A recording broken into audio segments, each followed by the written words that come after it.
ازيكم حبايب قلبي. النهارده هعمل لكم المحشي الكرنب فيها كتجربه، خليكم معايا. بصوا حبايبي، انا هنا اهو قطعت عروش الكرنب في الارضيه كده عشان احط عليها اللي هي صوابع الكرنب عشان خاطر ما تتحرقش، مع ان هي دي مش هتحرق لان هو يعتبر تسويه على البطيء يعني. بصوا حبايبي، انا خلصت المحشي زي ما انا قلت لكم، هوريه لكم اهو. انا عملته اهو الكرنب وحطيت معاه فلفل، بس ما ينفعش نطلع لغايه هنا عشان نعمل حساب الميه. يعني دي واخده صفين بس، هي الحله كبيره يعني عريضه، وحطيت فيها الفلفل. طبعا هنحط الشوربه. انا عامله شوربه اهي، بسم الله. ومش هنغرقه، هنحط حاجات بسيطه. بسم الله الرحمن الرحيم.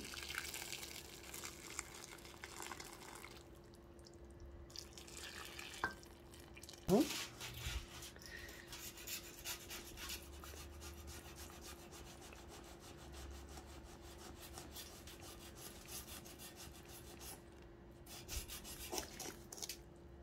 تمام. هنحط له الورق الفويل، نغطيه بورق فويل.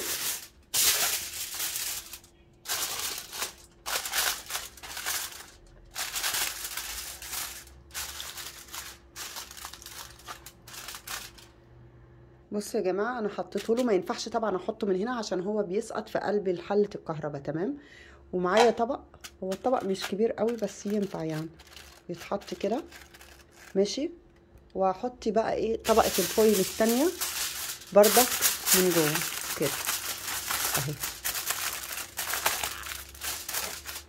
هخلصها وارجع لكم. بصوا يا جماعه، انا حطيت طبق كبير شويه وهرجع بقى احط طبقه الفويل الثانيه دي اهي كده، ونحشرها كده.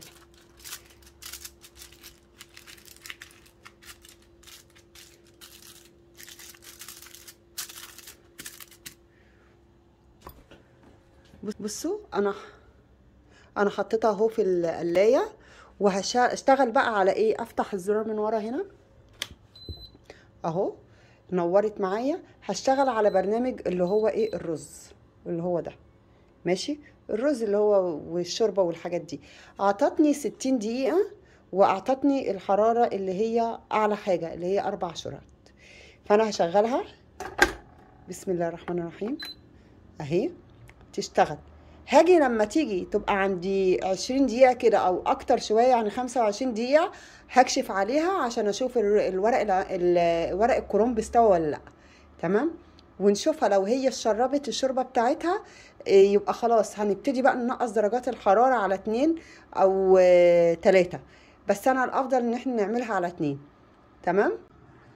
بصوا يا حبايب قلبي، هو طبعا معلش فات عليا الوقت. هي لما وصلت ل 22 انا نزلتها درجتين، تمام، لان لقيت الميه قلت. بص هي عامله بخار اهو، البخار ده كله الميه الزياده بتنزل في الدرج اللي انا وريته لكم ورا.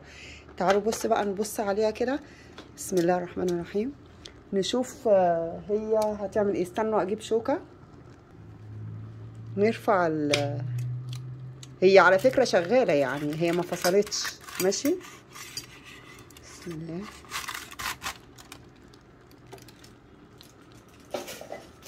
عشان هنحطه تاني.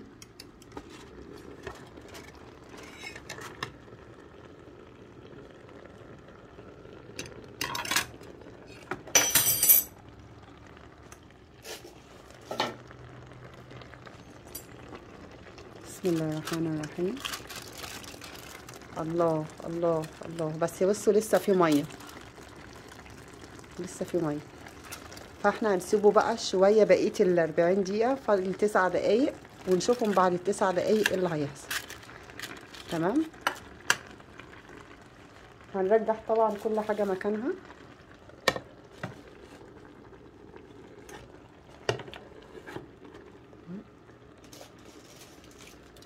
هنرجع الفويل ده زي ما هو طبعا كده خلاص مش هيعمل حاجه يعني اها،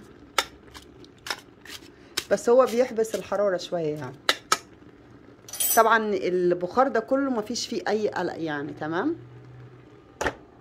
هي كده اهي 8 دقايق، فاحنا هنخليها لغايه لما يخلصوا ال8 دقايق ونشوف هيحصل ايه. تمام. بصوا حبايبي، سامعين الصوت؟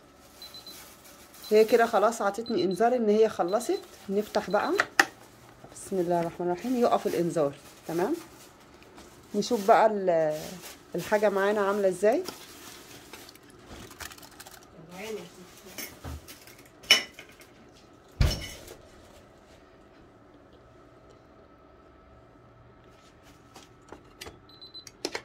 هتفضل بقى تصفر كده لغايه لما ايه نوقفها.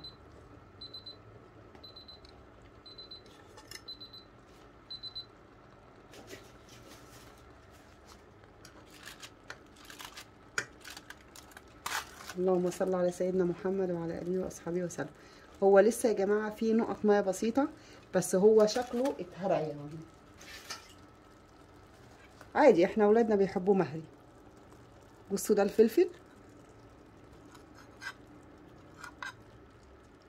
بصوا مستوي ازاي، شايفين؟ الله على الجمال، يا سلام يا بنتي يا نوجه، تحفه، يا لهوي نار. طيب بصوا بقى الكرنب، بصوا يا حبايبي، بصوا الرز، رايكم؟ وطعمه بقى ما اقولكوش، الحاجه اللي بتتعمل على البارد دي بتبقى حلوه قوي، على الهادي قصدي، رائع. اتفضلوا معايا. بص شكلها حلو، بص عامل ازاي، بص شكلها. اتمنى تكون وصفتنا النهارده عجبتكم. انا طبعا ما عملتش خلطه المحشي معاكم لان انا عارفه ان انتوا عارفينها وكده، بس انا حبيت اجرب لكم الاكل في القلايه شكله ايه. ايه رايكم؟ اتمنى لو عجبكم الفيديو تدعموني بلايك وتدعوا لي دعوه حلوه كده وتدوسوا اشتراك. يلا اشوفكم على خير حبايب قلبي، السلام عليكم.